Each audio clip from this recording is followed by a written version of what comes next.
When I was 10, I got arrowed to take part in an interclass storytelling competition.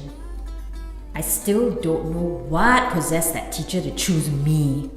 I had never done anything like that before, and I had no idea how to do it. Before the actual competition, she made me practice in front of the whole class. It was pure torture. I couldn't decide on what story to tell. So every practice, I kept changing the story. Even up till the last rehearsal, I still hadn't settled on a story. I was going to make a fool of myself. Or even worse, bore the audience to death. On the night before the competition, I turned the house upside down, desperately trying to find a story. Any story to memorize in time for the competition. I was a basket case. Then Dad stepped in. Cher, how about we try something different? Okay, what stories do you know? Think of a story you know really well and just tell it. What did I love? Cartoons lah! Scooby-Doo, Tom and Jerry, Chip and Dale, Donald Duck. But my absolute favourite was Woody Woodpecker. I remembered one episode that was a spoof of Jack and the Beanstalk.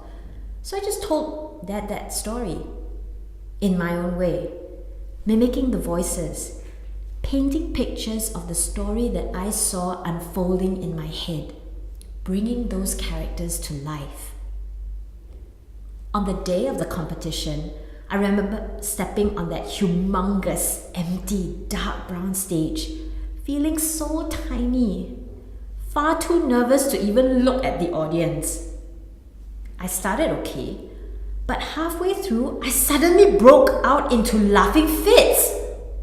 Twice! I desperately wanted to stop, but it seemed as if I had no control over myself. Then, I noticed the audience actually laughing along with me.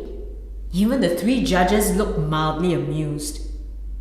Somehow, I managed to pick up where I left off. The more I got into the story, the more I realized that people enjoyed it. And they stayed with me all the way until my last line. And poor Mrs. Minnie was stuck up there in the beanstalk. Thank you! With that, I ran off stage, so relieved it was over. But I never forgot that moment. That instant I realized when I was brave enough to make a story my own, it had the power to touch people and make them respond. I've gone on to share more stories, some as light-hearted as the first story I told, others heavy, under the weight of my own tears. I am a storyteller, but discovering my own unique voice continues to be a journey of capturing my own narratives and sharing it with the world as an invitation to laugh a little harder, hope a little deeper, and live a little braver. By the way, I won the competition.